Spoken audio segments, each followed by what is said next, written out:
I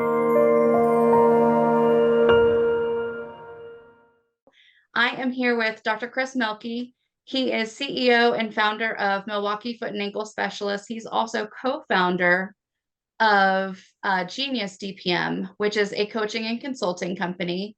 He serves as coach and consultant to podiatrists and small business owners who want marketing and business growth strategies. Dr. Milkie is a marketing guru, and he's been a guest on our webinars many times before. So I am happy to have him back. Welcome back. Oh, thanks so much, Ann. I really appreciate you inviting me back. And I'm always excited to talk about marketing, as you know. So you see my screen? We can see your screen. And without further ado, I am going to turn off my camera and mute myself so that, I'm not a distraction. You don't hear the dogs barking. And you go ahead and take it away. Okay, I hope we see a lot of those hearts and claps and, smiley faces and not the, thumbs down and any of that negative stuff. So, although if you don't like it, then give me whatever I deserve. All right, welcome everyone. Thank you for being here. As many of you know, if you've heard me talk, I love talking about marketing. I also like to do marketing, and that's what we're going to talk about here. It's not just talking about it, it's actually doing it. And I think that's where you create an unfair advantage in your market is most people, small businesses, podiatrists, what have you, don't like to actually do the marketing. They like talking about it. And, there's a fascination with it. But when the rubber meets the road, there's actions that need to happen. And hopefully you're here because you want to be one of those that you're going to learn something and then apply it, because information is just that unless you actually put it to use, and then it can lead to transformation. So hopefully you're here to learn and then take some actions literally tomorrow. So an evidence-based, I use that term there because there are things in marketing that are evidence-based, and we don't hear that type of thing. We think about it just when it comes to medicine, but it applies to marketing as well. And there's a lot of things happening in different parts of the world when it comes to research and things like that on evidence-based marketing. I'm not going to get into the weeds on that, but the bottom line is there's things we're going to talk about here that are truly evidence-based, and we can be applying to our business. A lot of the research is done with big companies, but we can adapt it to what we're doing with our businesses. So I'm going to start with a story. This is Rebecca. That's how you spell it. This gal came to my office a few years ago. She's 40, and she had bilateral bunions, and she was at the point where she was looking to get them fixed. And, I like to ask questions and find out a little bit of a story, a little bit of a history, that type of thing. And she said, I saw a podiatrist about 3 years ago, and we had a conversation. I just wasn't ready at that time, and I'm not so sure if I was in the right place. But now, 3 years later, here I am, and these are really giving me a lot of trouble. And so we went through the normal song and dance to talk about surgery and all that. And I asked her, I said, just kind of curious, like, who did you see? And she said, I don't remember. And I said, do you know where the office was? She said, no, I don't remember. And I thought, wow, she went to someone, talked about her bunions and all of that. And 3 years later, she has no clue. And that's just an example of like how our patients think and what's going on in the world. They have so much on their mind. And maybe it just wasn't, an appointment that, had any kind of enough of an influence on her that, had her remember like who that was and where that was, that she would actually go back there. But it's really an important marketing lesson. There's so many of our patients that come in that they're not ready for something, and then if we're not like doing something, and a couple of things we're going to talk about here from a communication standpoint, I call it a nurturing campaign standpoint, it's so easy for them to just forget about you and go somewhere else. And in fact, in marketing, there's research that has been done, and the number one reason that people stop going to businesses, now there's a lot of reasons, right? It could be the experience, it could be the product, it could be financial. In our business, it could be an outcome.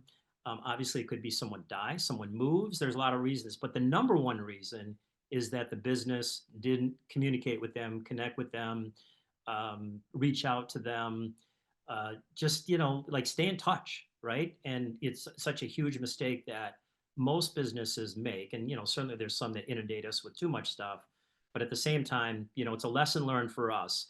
We don't want any of our patients to be Rebecca. We want the Rebeccas to come to us because we put time, money, and effort into bringing them in, attracting them in the first place. So when they're not ready yet, it's incumbent upon us from a marketing perspective to stay in contact with them.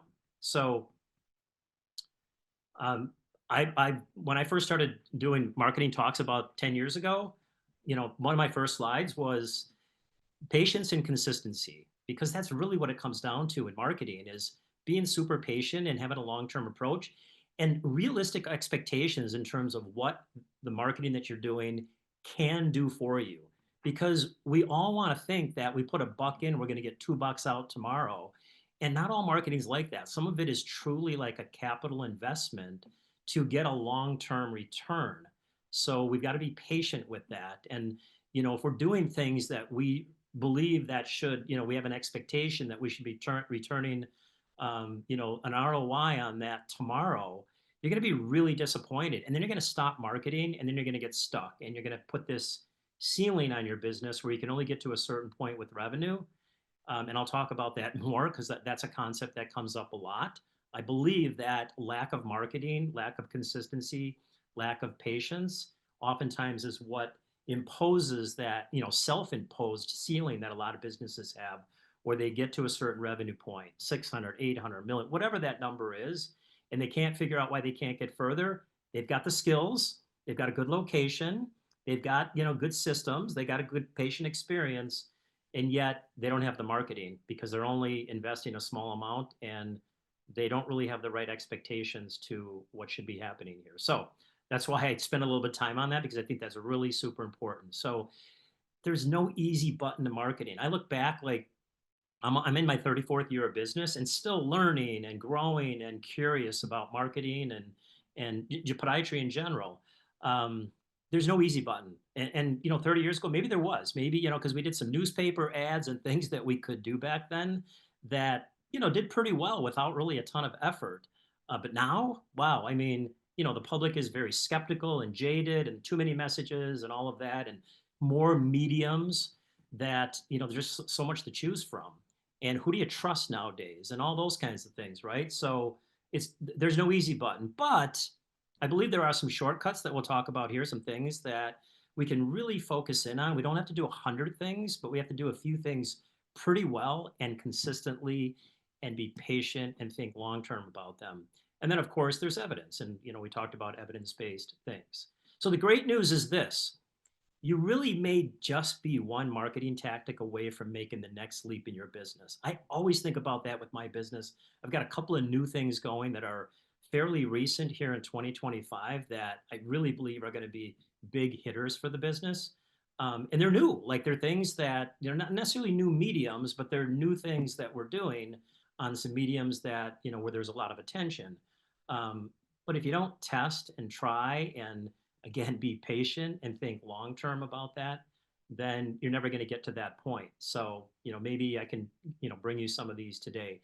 At the same time, I really want you to know that, in terms of expectations here, I really can't, we don't have enough time. I mean, we would take like days to go through the how and specific tactics in each particular category. A lot of this is context and what. I mean, there are some tactical things here, but while we would really have to spend a lot of time in, talking about how to go deep in tactics to really make them work in your business. So what most podiatrists and most small business owners in general prefer is to mostly do nothing. And again, if you want the unfair advantage in your area, you gotta take action. Like you've got to put these things into place, and maybe not just these things, but things that you've learned about marketing. Because without actions, actually nothing's going to happen, and there's not going to be any transformation in your business, no real changes in your business.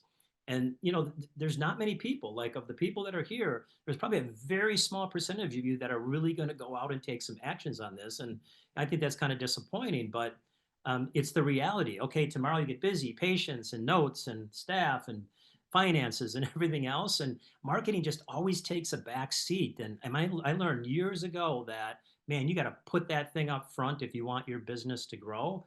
We went from one office to 4 offices, and marketing had so much to do with a lot of that. And a single location eventually that turned into a bigger business. And I'm not here to brag, but I always like knowing like who's in front of me when they're speaking, and especially if I don't know who they are. I turned, bought a essentially a routine foot care practice, right? Just doing nails and calluses and, some other musculoskeletal things, but truly 80% routine. And then, because of marketing, like there's no way I was going to do that my entire career. Flipped it to, musculoskeletal, and now it's 80 to 90% musculoskeletal. And that's what marketing can do for you. That's one of the things maybe that you want is you might be busy with doing, your schedule's fairly busy, but you're not doing enough of the kind of things that you want to be doing. Well, a focused marketing effort in specific areas can get you there. And now I've been growing more of a regenerative business with Shockwave, specifically, and a little bit of, regenerative injections and things like that, but stopped doing surgery and decided to really focus my marketing efforts on regenerative things where, in the past it was maybe, one or two shockwaves a month, and now it's very consistent every single day. And that's what marketing can do. Again, this is not about bragging, it's showing you like this, these are the things that marketing can do for a practice just like yours. I mean, just a solo practice at one point, grew it, and now I'm actually back to a solo practice because I don't want to be there that often, and eventually I'm going to want to sell it to another podiatrist. So, and I do some coaching and consulting with podiatrists now with a company called Genius DPM with Matthew Derman, who some of you may know. We have a mastermind group and just teaching marketing strategies and business strategies and things like that. A lot of this is because of marketing, all right? And I've done and I'm doing everything that we're talking about tonight, not just giving you rhetoric and theory and guru type of thing. I don't like that term. This is just really about stuff that goes on in a podiatry practice in a small business. Always learning, testing, and iterating. So much of what I'm bringing you here, the things that I learned myself over the years outside of the podiatry industry, just in the marketing world, marketing, sales, what have you. And we're always testing and iterating, finding new things, and that's how we get good. And that's how we should be running our clinical and surgical practices too, right? Constantly learning, testing, iterating, and getting better all the time. So there's five IONs that I believe are really super important. And this is just kind of putting marketing into compartments.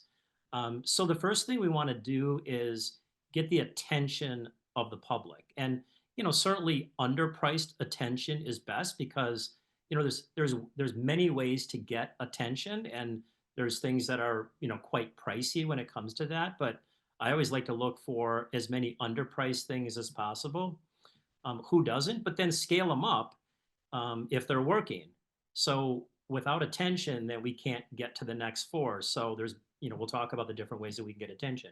And then there's intention, meaning they found something that, you have out there that they like, and, you put the bait out and, they grab the hook, and now they're going to do something, right? They're going to go to your website. They're going to check you out. Maybe they actually call the office to make an appointment. There's intention now. Then there's conversion. So now they're actually in the treatment chair. They're in your office. And now we're in kind of what we call the during unit of marketing, where we've got to provide a good experience. We've got to convert them over to us with the things that we're offering them. And there's a lot that goes into that, right? A patient experience has a lot of different components to it. We want to make sure that we're doing that as well as we can, and to a high level. And then there's retention. And a lot of people stop after 3, and that's where the Rebecca story comes into play, right? So after 3, like, okay, we did that, and now we're going to send them on their way, and maybe they're going to come back for a follow-up, and maybe they don't need to come back for a follow-up. But then what happens? Most small businesses don't do anything. And that's where we got to think about retention, because we want to keep them in the business. Whenever they're thinking about their foot problem or a family member's foot problem or a friend or a coworker or whatever, they start talking about a foot problem, we want them to be thinking about us. And that won't happen unless we're very intentional about being in front of them. And you all know, if you have paid attention to Anne and her marketing in podiatry meetings, she's got something going on pretty consistently. That's about retention. That's about, nurturing the relationship that she's built with many of us. So she's very intentional about retention. And then there's ascension, which is something that most people don't think about. Ascension is really building a relationship and being hopefully an expert and an authority in the mind of your patients. And we'll talk a little bit about that towards the end. That's where good things can happen in terms of being able to prescribe and sell maybe a $1,500 to $2,000 shockwave package, or a laser package. I know, Dr. Zuckerman's going to talk about the REMI coming up on here. I'm a big fan of the REMI. It's a great tool. You ascend people to that type of thing. And you're not going to hear about that in, most marketing talks, but ascension is one of those things that happens just because you've done all the other things really well. So those are the IONs of marketing. So let's keep this as simple as possible. So what is the bait that will tempt your reader, right? And the bait is not, I'm a great podiatrist. I've been in practice 30 years. I'm, from the area. In their mind, it's blah, blah, blah. I mean, there's more to the bait than that. And that's where marketing gets more detailed. That's more of the how, like what kind of things do we say and put out there to have these fish kind of show up at the hook and, hook them and get them to not just, not just the attention, but then intention, have them make a move. So that's in a nutshell, like really what we're trying to do with our marketing is the bait, like what kind of bait can tempt our reader, and how can you tie up the thing that you're offering with that bait, right? Whether it be, plantar fasciitis and shockwave, or whether it be, pain and laser, or whether it be toenail fungus and laser or toe FX, or diabetic, orthotics, MIS bunions, whatever it may be, right? We want to, kind of tie the bait and the thing that we're doing together. And that's essentially what marketing is. So this is the best marketing sequence. Market orientation is one of the things that, we really don't think about. And I learned this from a guru marketer from England, Mark Ritson, and he talks a lot about market orientation. And I think it's really super important we understand this. And what it is essentially, because when I heard it, I'm like, yeah, you know what? I don't think that the right way about certain things. For instance, you might be an older podiatrist, like me, been in practice for 30 years plus. And like, I don't like social media. I'm not on social media. Social media is for kids and TikTok videos and cats and things like that. And in reality, that's not the truth. The truth is that social media actually is an excellent medium. And there are plenty of people like us that are on there. And it's no longer just for kids. And, we don't have the right orientation to that particular thing. Or, there could be another medium like radio or TV. All those are dead. People don't do that anymore. But what's the reality? What's the evidence behind those things? And, we got to know the truth of those things so that we don't miss out on something. And I would say social media might be one of the big ones where it's so easy to just kind of poo-poo it and like, well, nothing really good comes from that. When in reality, many good things can come from that. And I'm not here just to push social media, but that's just one of the examples. So we have to have a good orientation. A strategy is really super important before we do tactics. And strategy is more than just like, okay, we're going to put this tactic together. We need to think more about 30,000-foot view about what we want to accomplish. And then it's tactics. Then we get into the meat. Now we want to begin with the end in mind. So, when you think about your strategy and your business, what do you want marketing to accomplish for you? And I think this is an opportunity a little more than one quarter into the new year to take a look at your marketing and sit down with your marketing coordinator person, or it might be yourself or your spouse.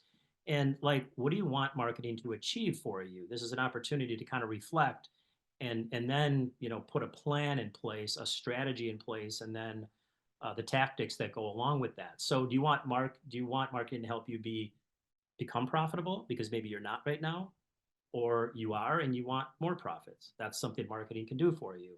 You want to increase new patients. That's a big one, right? That's one of the things that I always think about with marketing is how can we bring more new patients into the business, and not just any kind of new patients, but specific kind of new patients, unless you just will take all comers. And we don't turn people away, but we're not looking for, routine foot care and diabetic care and things like that in our business. You might be, and that's totally up to you. But that's a big one. Like more ideal patients. That's where in my business, it's a lot of musculoskeletal. We do turn away some things because I just don't want to put time into it. I did that, and my business is a little bit different than it used to be 10 years ago. You got to decide for your business what you're trying to attract, and just being kind of a jack or Jill of all trades is not really a great way to go with marketing, because that's just not what the market responds to. So we've got to think about niching, but niching doesn't necessarily mean that's just what you do. It's just a way to attract people in. I've done a number of plantar fasciitis ads and things where people come in for ingrown toenails and other things as well. They could have, I mean, it could be a diabetic, it could be, someone who has hammer toes, but the ad was specifically about plantar fasciitis. So we just attract more of what we're looking for, and then some other things will come along, kind of the halo effect of marketing. Maybe it's a busier schedule that you want. Maybe it's a busier associate, or you're looking to hire an associate, and that's what you want marketing to do for you. So again, like really knowing what you want your marketing to do. I love the concept of do more with less, right? Maybe not see as many patients, but bring in the right kind of patients and a higher, PVV or PPV, however you say that. I like to call it the per visit value, like raising that per visit value, because it's the kind of patients that allow for that and kind of patients that I enjoy seeing more. And you decide for yourself what that is, but that's something marketing could do. You see, these are a lot of really specific things that, instead of going, I want to market more, I want more people. What do you specifically want? What are you looking for? And then really kind of zeroing in on those things. And then just marketing can bring more certainty where the schedule's fuller and we're seeing the kind of patients we want and we're generating the revenue we want. We're getting some profits, and really leads to a lot of confidence in what you're doing. But then you keep doing it over and over and over again. So there's three ways to increase revenue. And hopefully it's not just the vanity of revenue, but it's the sanity of profitability. So increase the number of buyers, right? The acquisition. We talked about like bringing new people into the business. Really important to increase revenue. You got to bring more buyers in. Increase how often they buy, right? So that's about how many times people are coming back and retention and all the things that we do to build those relationships, provide a great experience, get good outcomes, those kinds of things, right? All these things are incumbent upon marketing. And then increase how much they buy. That's where the PVV comes into play. And we're not here trying to like just, pad our numbers. But, there's things that we can offer people to upserve them, to get them better without gouging them, that can increase how much they buy. What's the transaction size?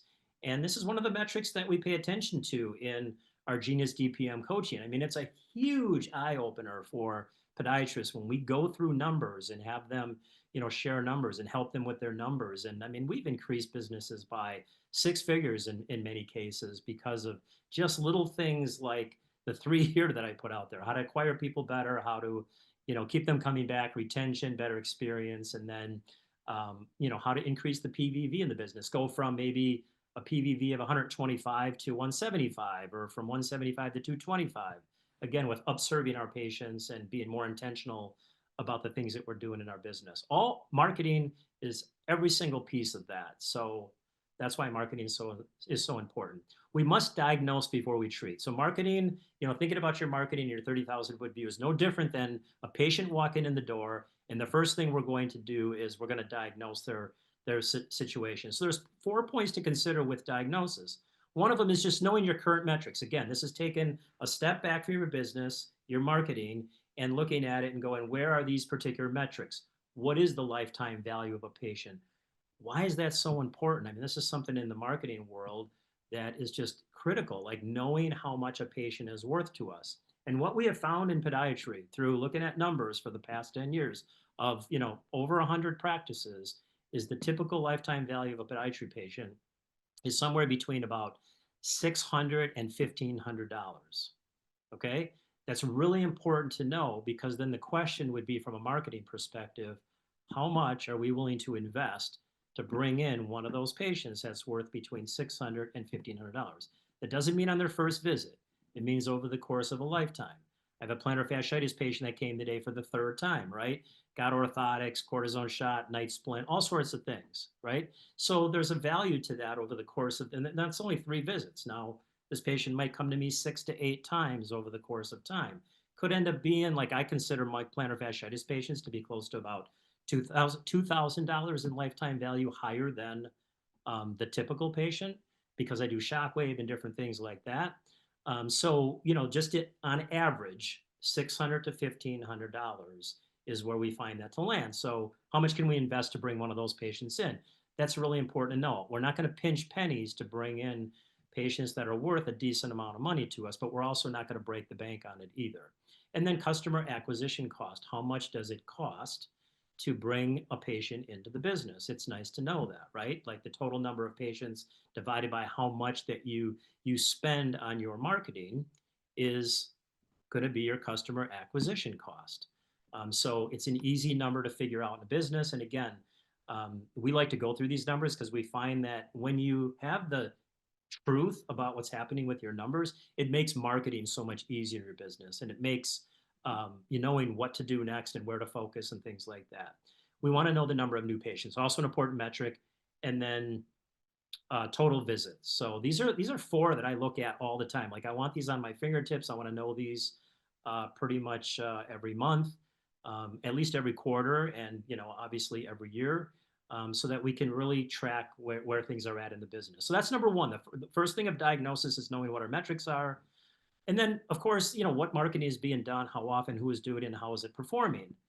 So, is it being done? And is it being done consistently? And is the person that's supposed to be doing it doing it? And if they're doing it, then what are the metrics and how is it performing? Again, not push it off into the corner and do it when there's time, because there's never time. And that's often what happens with most businesses when it comes to marketing is we'll get to that.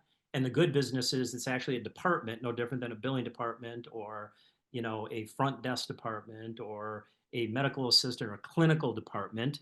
Marketing is a department. And if you want to get your business beyond that ceiling again and grow it to $1 million or 2 million or 5 million or whatever, then marketing has to be a department that there's time and effort put into it. Famously, Steve Jobs, when he was alive, the only department that he chaired at Apple was the marketing department. Well, that should tell you how important marketing is. 3 hours on a Tuesday, they had a marketing meeting, and Steve Jobs was there for that because he realized that that was the most important part of the business. That is the business. The products are great, but without good marketing, it doesn't work. Obviously, we know what's happened to Apple all these years, right? How are the phones being handled? Another part of the diagnosis, because you could do all this great marketing, but if the phones aren't handled the right way, you're not saying the right things, we're not answering them when patients are calling, then we're just wasting money. So that's a big part of diagnosis. And then of course, do we have a good patient experience? What are we doing to ratchet that up to what Walt Disney would call plus that, make that a little bit better every month so that we never drop the ball on the patient experience. That's what sets great businesses apart from just good businesses. And then there's strategy. So you got diagnosis, strategy, again, not the same as tactics. Strategy is targeting. Like, what is the strategy we're going to have for our business? I mentioned I wanted to be a regenerative business back about 4 years ago. Okay, so who am I going to target to do that? And of course, it's people that have musculoskeletal problems, plantar fasciitis, Achilles tendonitis, things like that, right? More so than going after, dermatological conditions or diabetic conditions or things like that. You got to decide for you what your strategy is for your business. And then positioning, which is really important. If we want to create an unfair advantage, then what's different about us? What makes us unique? And we have 3 or 4 things in our business that we really feel makes us unique compared to all of the competitors in the area. And so everybody does, and you do.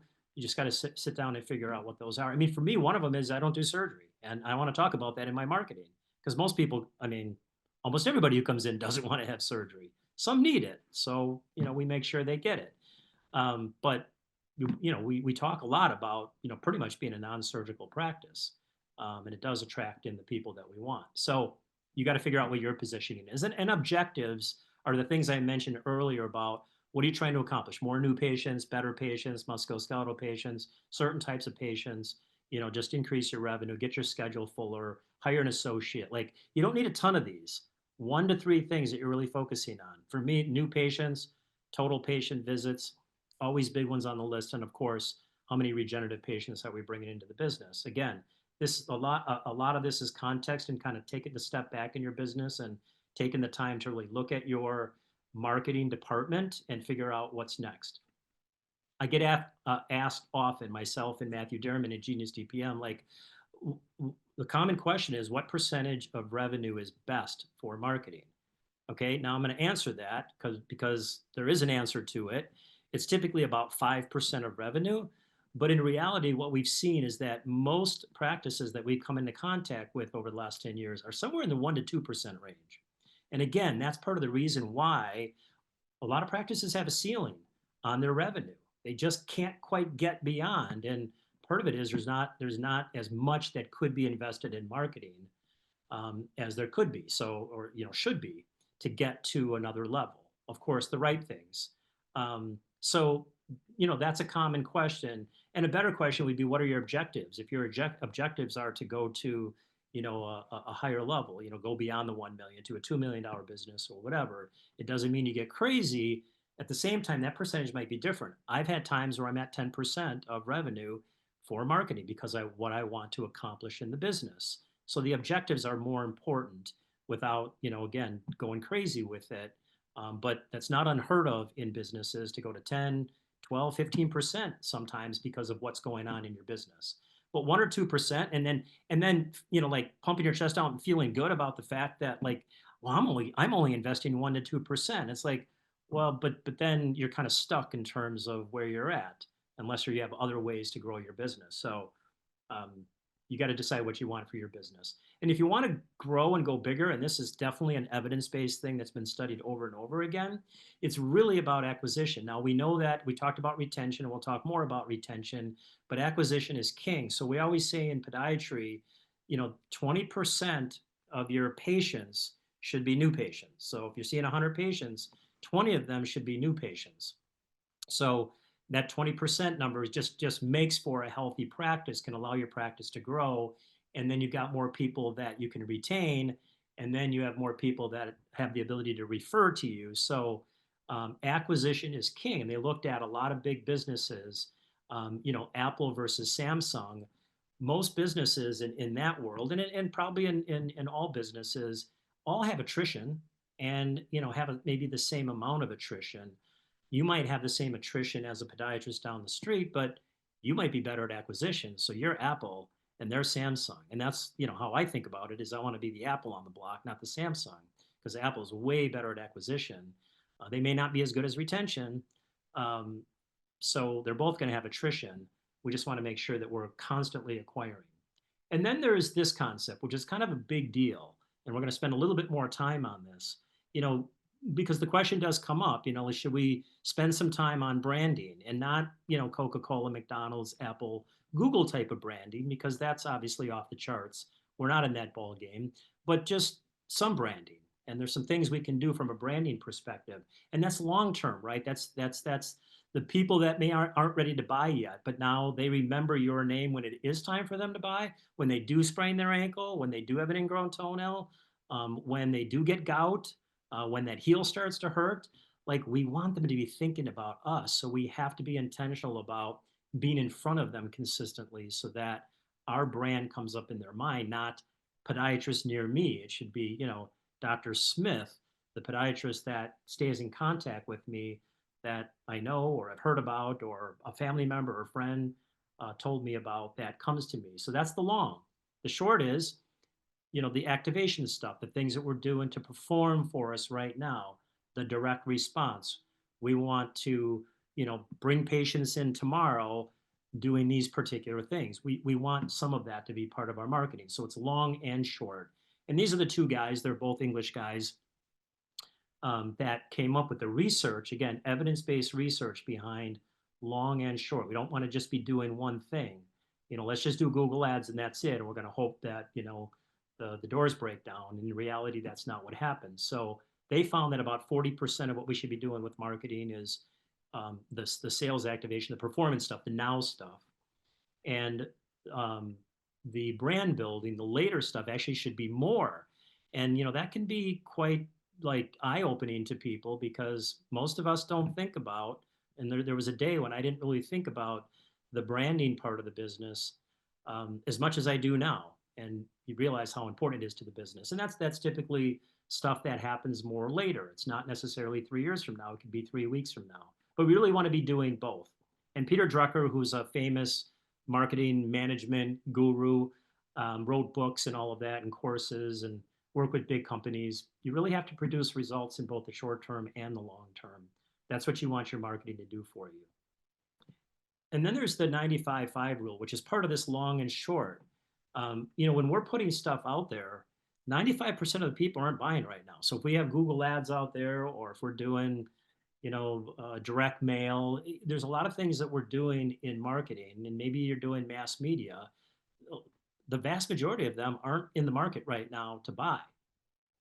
But if we're doing some good branding, hopefully they'll remember our name, and we can create memory structures so that when they are ready, they'll think about us.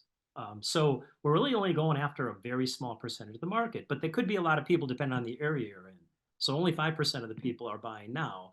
We just want to make sure that we're in front of them when it's their time. Their time might be today, and we want to have our stuff in front of them, and get the attention of those people that are looking to do that. So a few things about sales activation, direct response. Typically very tight targeting. Like, this is where, like, really niching and deciding if you want something in particular, you want to track the diabetics, or the MIS bunions, or the plantar fasciitis, or the ingrown toenails, or the orthotics, or whatever. That's where this kind of tight targeting can really be effective, versus saying, I do everything in podiatry. I've got 20 different conditions that I treat. That's okay to tell people about when they're in the office. When you're trying to bring them into the office, it's definitely better, and evidence that proved this, that you really get tight with your targeting.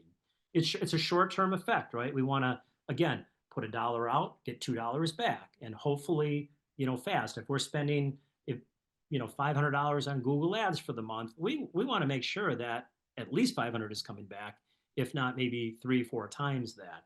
And that's where tracking your metrics, and not just, throwing mud at the wall and hoping that something sticks. I've talked to a number of podiatrists that, even we're doing like some TV and things like that, and they had no clue as to what their numbers were. Everything seems to be okay. And then you start looking at it closer detail, and like, I got to stop doing that.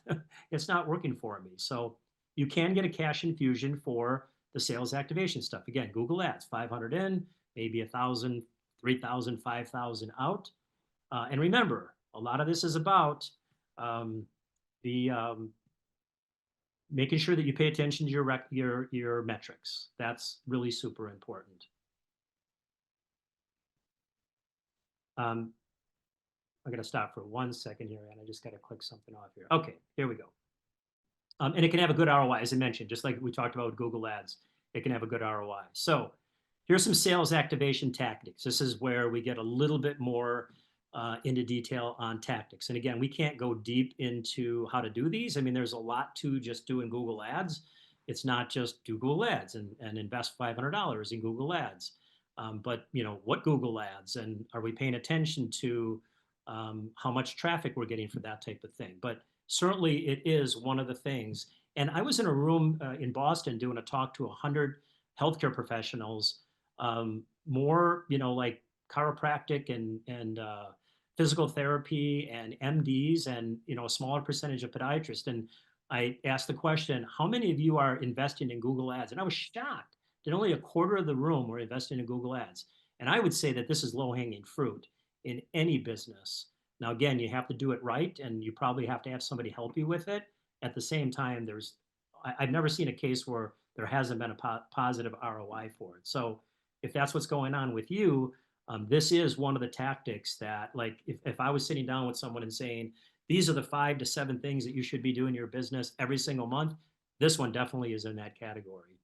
Paid social media, where you can place small bets. Paid social media, not just posting images on your social media links, your channels, but paid social media. There's ways that we can do.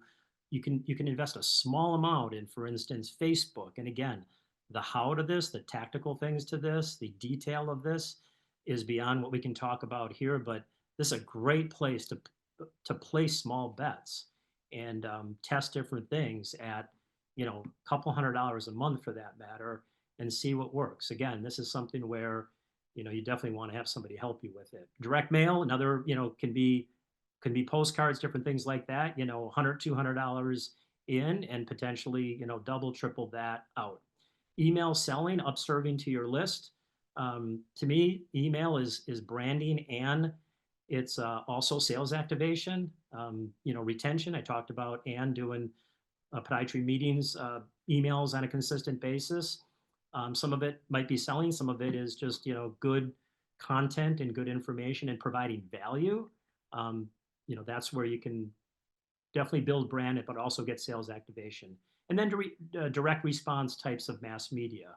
And most small business owners are not, especially in the podiatry world, are not doing TV, radio, things like that. It used to be newspapers, but they are out there. And I've done radio, I've done TV, I've done things in very tight, niched, targeted things like toenail fungus or plantar fasciitis or that type of thing. But you got to be willing to make an investment in those things, and also think long term about them. Then there's brand building. This is where the 95%, right? They're not now. They're not ready. So this is where, we can do some things where keep our name in front of them, and the Rebeccas, as I talked about at the beginning. We don't want them to forget about us. Keep our name in front of them. And maybe Rebecca's not reading your emails, but Rebecca sees your name come across her email. And when she has that bunion that needs to be done, I'm going to go to Dr. Milkie. I remember that name. Long-term growth with brand building. Again, this is about the long term, keeping our name in front of people consistently. Anybody that's been through our doors, we should be doing whatever we can to keep our name in front of them consistently, as long as you want them back as a patient. Less price resistance when it comes to brand building, because there's an emotional memory structure to this. And, they know you, they like you, they trust you. And, when you offer them things, they trust you. And, maybe there's less price resistance to $1,000 or $1,500 package of something versus somebody that's coming in cold that just needs to build some trust with you. This is a broader reach rather than narrow targeting. We can talk about things a little bit more broad in this case versus just niching into a particular part of podiatry. It increases referrals because, again, they know you, like you, they trust you. They're going to talk about you more. Again, if we stay in front of them and do the right things and provide value for them, it's amazing how, people will bring up your name whenever they hear someone having a foot problem. Reach customers before they need you, right? This is where, again, we want them to think about us when it's time. And then it helps sales activation. So when we're doing everything here, then the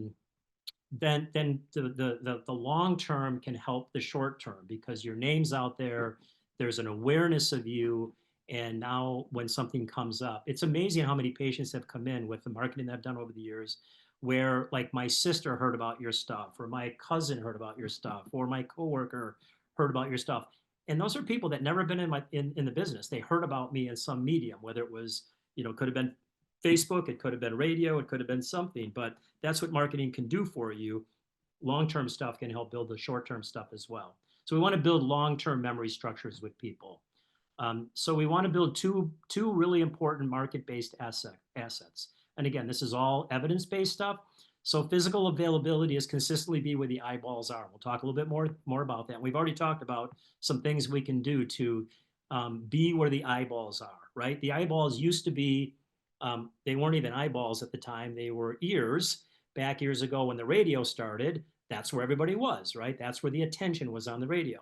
Then the TV came along, and then the eyeballs got involved, and now the TV became a big deal. Now what's replaced TV? The phone, right? The iPhone. So, now the eyeballs and the ears are on the iPhone. So that's where people are. Now, whether it's your website or social media or, all the different things that we could be doing, we want to be where the eyeballs are. They're not in newspapers and things like that, like they used to be. And then there's mental availability. And that's the part about, we want your brand to come to mind when they have a problem or someone that they know has a problem. So physical availability and mental availability are really important in marketing. And I don't think they're really super advanced concepts. They're just very logical things that we need to be thinking about when we're putting our marketing plan together.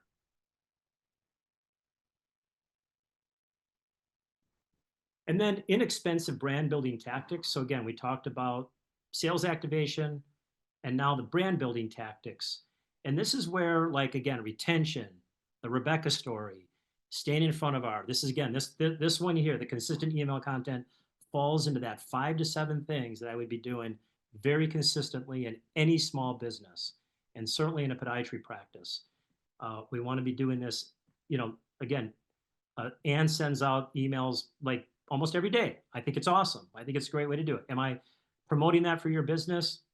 No, but could you be doing it? Yes, because people wouldn't mind.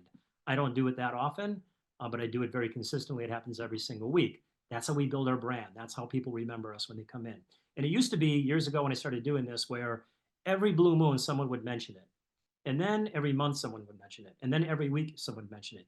Now it's almost every day that someone mentions the email, value that I provide.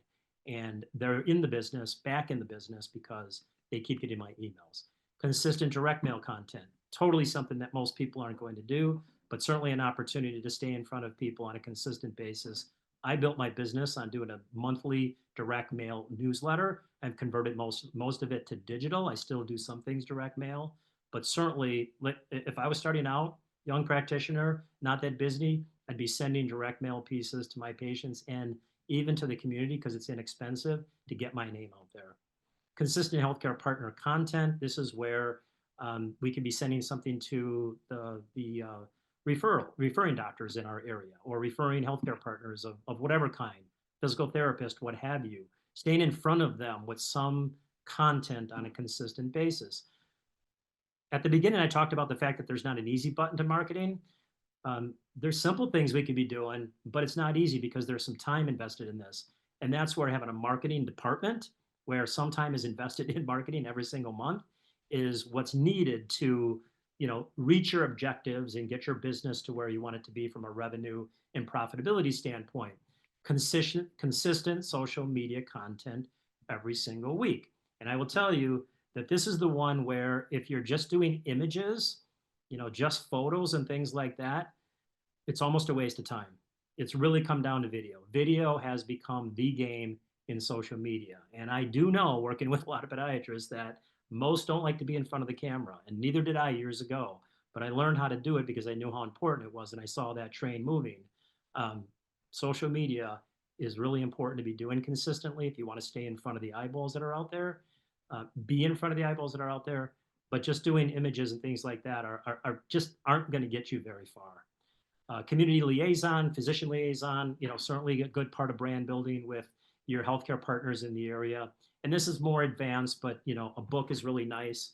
I do love that. That's part of authority marketing. I put a product together years ago. I'm not here to promote it. It has all these things in there. That's what I decided. Like, I do these things in my business, and I put a product together, and some podiatrists are using it, many of them for years now. And it's just about consistently brand building and staying in front of people on a consistent basis. And it's hard not to get a positive ROI from something like this over the course of time. And this is an example of a podiatrist who got real intentional with like the brand building and the retention. I don't even think he thought about brand building, but he certainly thought about retention. Hi, my name is Ibrahim Harrow, and I'm a podiatrist in Clifton, New Jersey. And we have been using the marketing machine for a little over a year now, and we couldn't be happier. We use the marketing machine to send newsletters to our patients. We send weekly emails, and we also use it for doctors' newsletters. Now, I don't have exact numbers, but I can tell you that routinely on a weekly basis almost, we get patients who tell us that they receive our emails, they enjoy them. I have had patients who come in I haven't seen in years because they have been receiving the emails and the newsletters that we are sending them. And I recommend it strongly to anybody who is considering it. And again, hi, my name is Ibrahim Harrow. Again, it's not about promoting that, but it's an example of what doing things consistently. He mentioned sending a direct mail piece to his patients, doing an email on a consistent basis, and reaching out to doctors. And those three things consistently, long term, are the kind of things that can build your business. So again, where are the eyeballs and where can we find the attention at the highest right now? And it really truly is social media. So organic and paid social media, doing things organically, just talking about the things that we do in our business. And of course, there's also, like Facebook, you could do some paid things, inexpensive paid things on different social media channels to continue to keep your brand in front of people. And, I think this is short term and long term, but it's got to be intentional, and just doing it every now and then and posting an image of your office or a party or, stuff like that. Just to me, it's absolutely a waste of time. So if you're going to do it, you got to do it the right way. And this is just one of the social media things that, like this is what I do fairly consistently. Again, bad at this when I started, better at it now, could probably still even be better. But I'm not going to play the whole thing. But what does it mean to have a heel spur on the bottom of the heel? Many people come into the office saying they believe they have a heel spur, and that's why they're having pain in their heel. Or they had an x-ray taken by someone else and they were told that that's the reason for the pain. The reality is that pain on the bottom of the heel rarely comes from the bone. It typically comes from the plantar fascia. Yeah, so I'll stop it there. And so having a prop, just having the phone a certain way. There's a lot to it. Again, we can't get into tactics of that, but that's the kind of thing that I do on a weekly basis. Once a week, sit down, think of a topic, and put it out there. And it's just about doing it consistently over the course of time. And what is the best medium? It depends. I mean, there is not one best medium. I talked about email and social media and direct mail and doctors and all that kind of stuff. There's all the mass media that's out there. Most of them can be good. We just got to make sure that we're there consistently. And then how many mediums? So as many as you can afford, and diversification wins. This is evidence-based.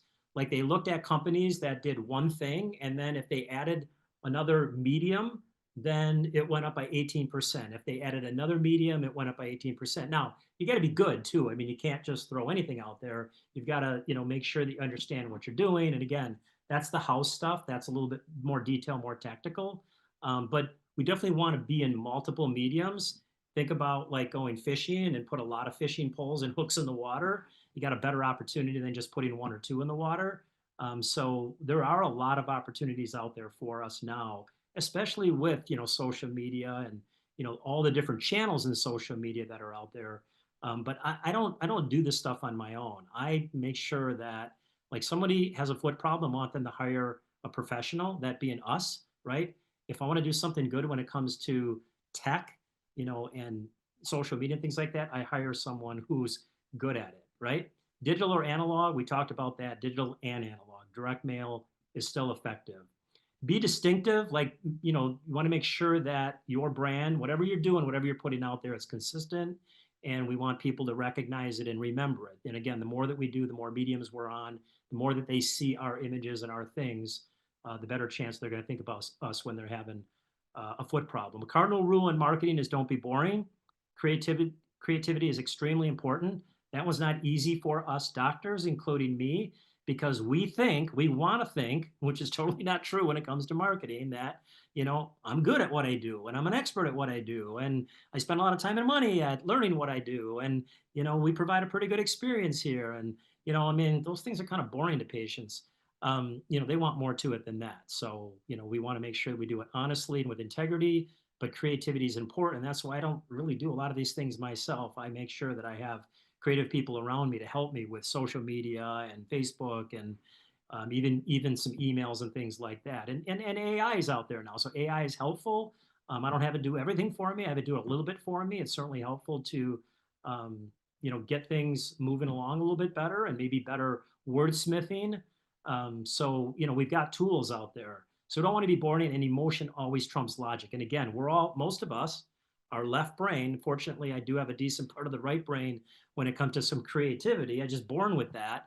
But most of us are left brain, and we want to think that people are doing things logically, when in reality, they're doing things for the most part based on emotion.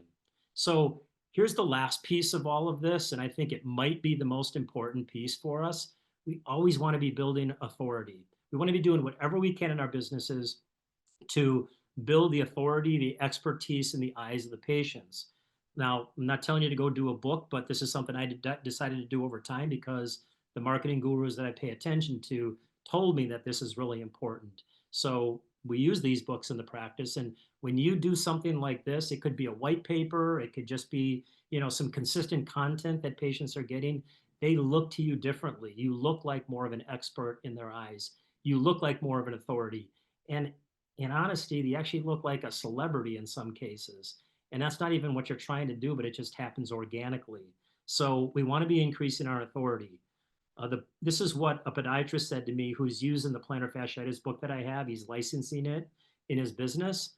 And this is the email he sent me just about a week ago because he wants to license my toenail fungus book as well. It's really a game changer. I'm sure the nail fungus book would do similarly. So he just like been using this for the last couple of years, and he realizes how, you know, how much credibility he gets from his patients because of that. So increasing authority, increase referrals, increase retention, increase case acceptance, attracts higher value patients, can command higher fees. So there's some price elasticity to that.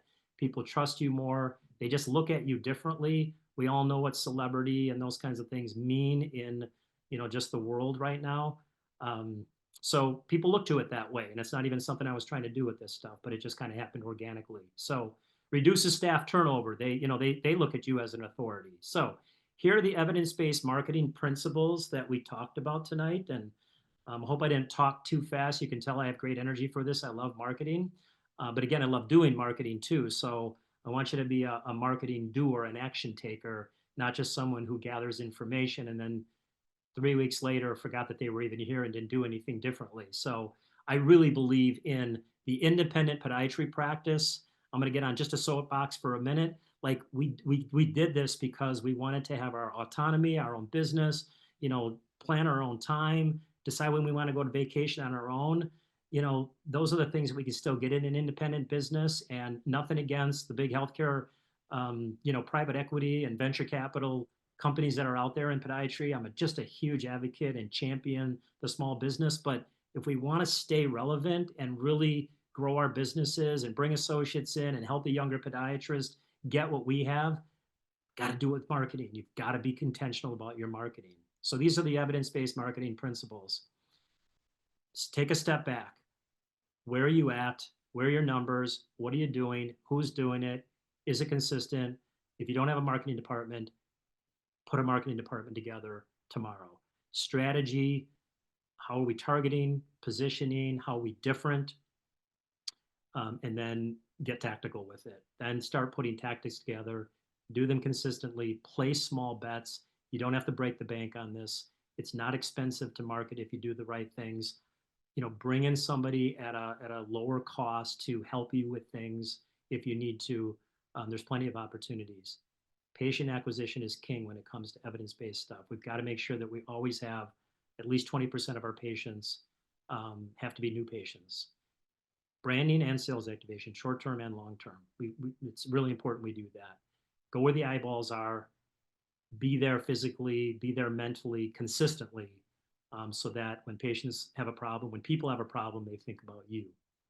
Many mediums, more is better, diversify as much as you can, put a lot of fishing poles in the water, be distinctive with what you're doing, make sure that your brand, you've got the colors and the logo and everything is going on everything that you're doing, so the public knows that it's you. And then the halo effect happens where if you're in many places, patients will come in like they've come into me recently and said, hey, Dr. Milkie, I just saw you on TV. I haven't been on TV in like 10 years.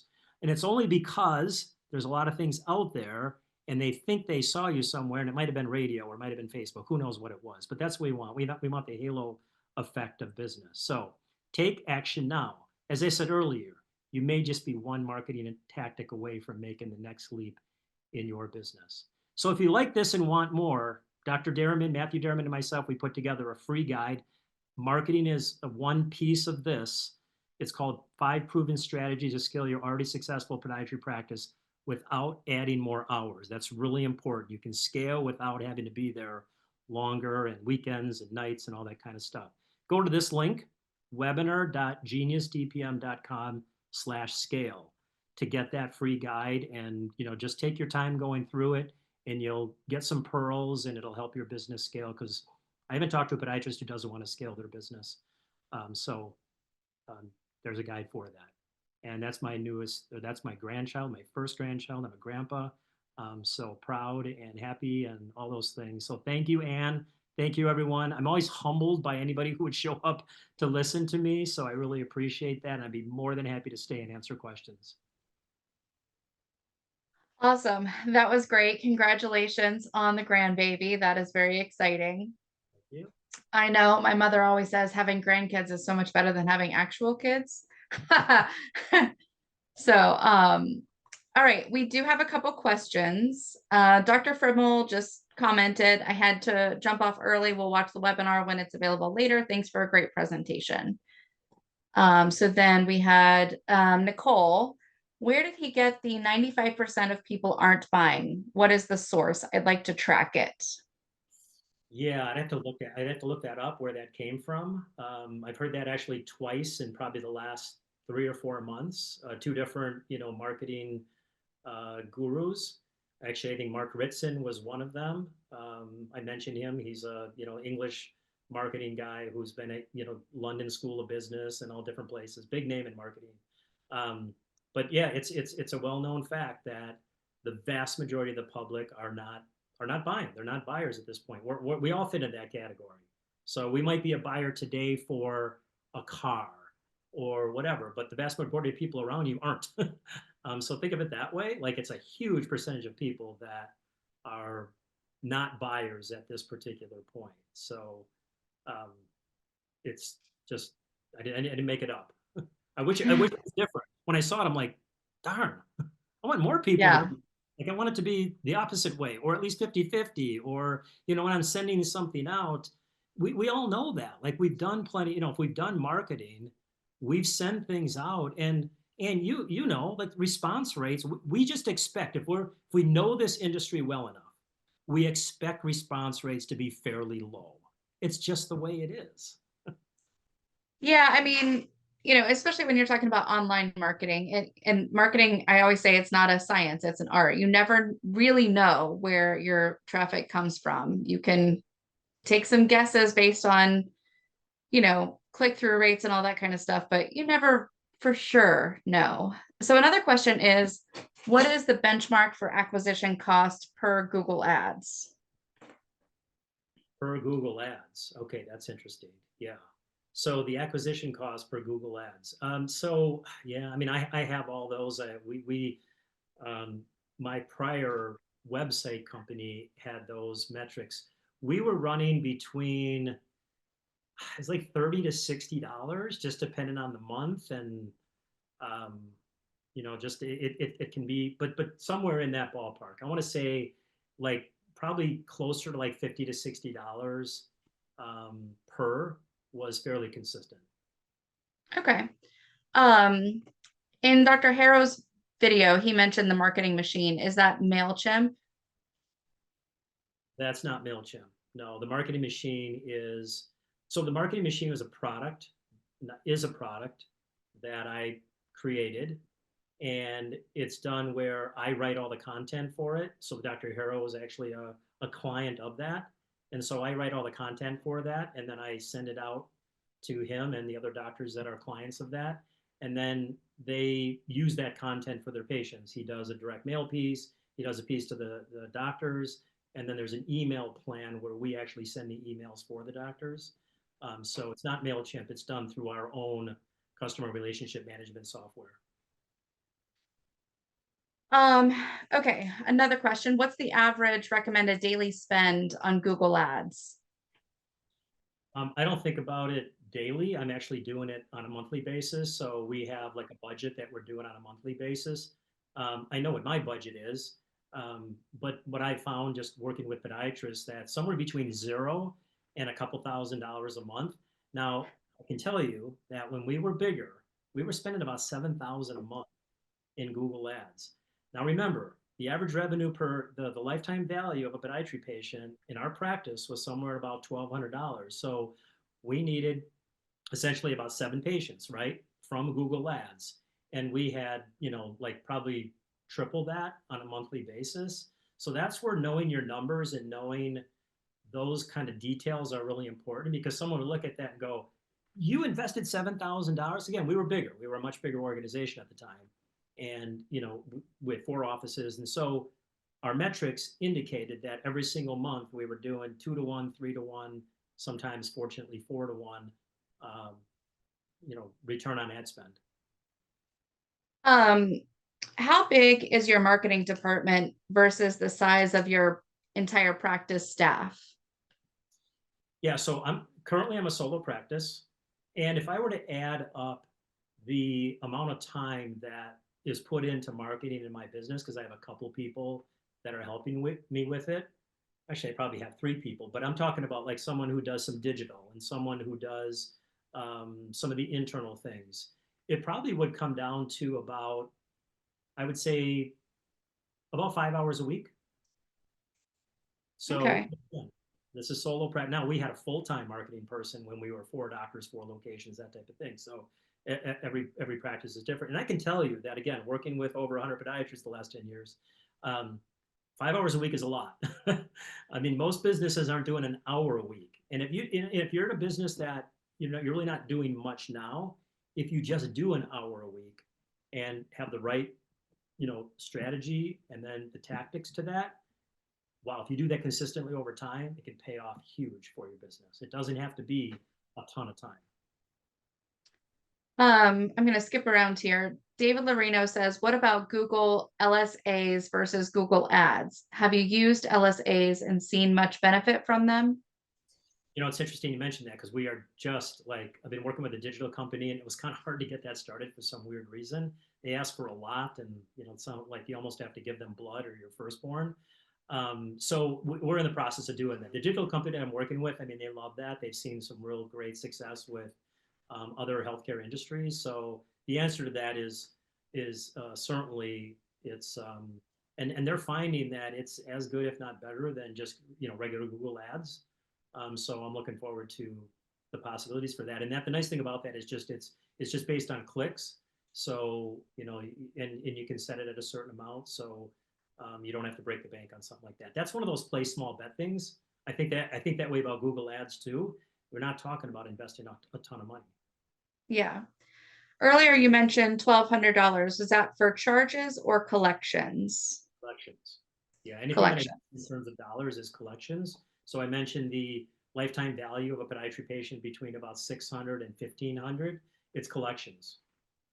Gotcha. Craig Shapiro says, great lecture. Learned so much. Thank you. Thank you for attending. Thanks, Craig. Earlier, I think you mentioned it, but I didn't catch the number. What % of your budget do you set aside for marketing? So me personally, I'm between like 5 and 10% all the time. And that's definitely the high end of podiatry. We have found Matthew Derman is like the numbers guru in our consulting business. We have found between 1 and 2% is where most podiatry practices are. And again, it's where a self-imposed ceiling on the business. Again, doing the right things and putting more fishing poles in the water and ratcheting that up, maybe another percentage. And if things go well, then maybe ratchet up another percentage. And 5% is kind of the typical, like if you read or listen to a whole bunch of people in the marketing world would say 5% of revenue is pretty common. Here's another question for you from Twee. Dr. Ho Ellsworth. Hello. If you're generating 20% new patient, is there a reason to market? If you're already generating 20% new patients in your I business, believe that's what it is. well, that depends on, again, what your objectives are and what your goals are. Are you attracting the kind of 20% that you want for your business? I mean, there was a time in my business where that wasn't the case. It was 20%, but wasn't the 20% that I wanted. I wanted more musculoskeletal things. So it depends on your objectives. If you're getting the kind of patients that you want, your numbers are good, you're right where you want to be, and you don't need to do anything for that, I'd love to not have to spend any time or money on marketing. It'd be awesome. That's not the reality. Yeah, I think even if you don't have the capacity for growth, you still need to do marketing so that you keep your current patients and that you stay relevant with them. You know what I mean? Yeah, there's the whole retention side, right? We talked about two different sides, the acquisition and then the retention. So if you're bringing 20% patients in and you like them and they're the kind of things you like to treat and you're getting the right revenue for them and all that kind of stuff, then focus more of your attention on the retention side and really focus in on keeping the patients, reactivating the patients, those kinds of things. You know Right. what? And I'd say like I would still be like me personally, I'd still be doing a lot of marketing to stay out there. Not that I'd spend a lot, but I'd be doing it. One of the questions is, how did you pivot from multimillionaire 5-physician practice to solo effectively? Well, that was kind of organic. My main partner retired. Another doctor in the practice, and I don't want to tell a long story here, but another doctor in the practice decided early in his career that he wanted to exclusively do MIS and go out and do that on his own. So he left the business. I mean, we just had we had a lot of alpha players in our business. Every one of them wanted to be their own business owner. So as it turned out, they ended up going somewhere to open their own business or buy a business or whatever. They didn't just want to be associates in the business. So just a lot of things happened, then COVID and all sorts of things. So it was actually easier than had I tried to break that down on my own, it probably would have been super difficult, but because it kind of happened organically, it was perfectly okay. So somebody asked the question, what is the link for the webinar and the free guide? I typed that answer, so you should have that link. I also put it in the chat. So if you didn't copy it down from that slide, I dropped that link in the chat so you can grab it there. Let's see if we have anything else. It looks like we are all set. So any final thoughts from you, Dr. Milkie? Take action. It really comes down to action. that is the one huge missing piece for most podiatrists, most small business owners, is they get information, they love it, they're enthusiastic about it, but at the end of the day, it doesn't get done. So take action, start a marketing department, and just put a little bit of time into it consistently, and it'll pay off for you in the end. Awesome. Well, I think that's it for tonight. Thank you very much, everyone, for joining us. You're all entered to win 2 entries into $300. And if you attend webinar next Monday or the Monday after that, you'll get another entry, and then I'll announce my winners. Thank you, Dr. Milkie, for your time. And I appreciate you coming on and reaching out to us and hosting this webinar. Yeah, thank you. I really appreciate being here. It was great. Again, I'm always humbled by people willing to take the time to listen. Awesome. Well, thank you very much, everyone. Good night. We'll see you next time. Bye. Thank you.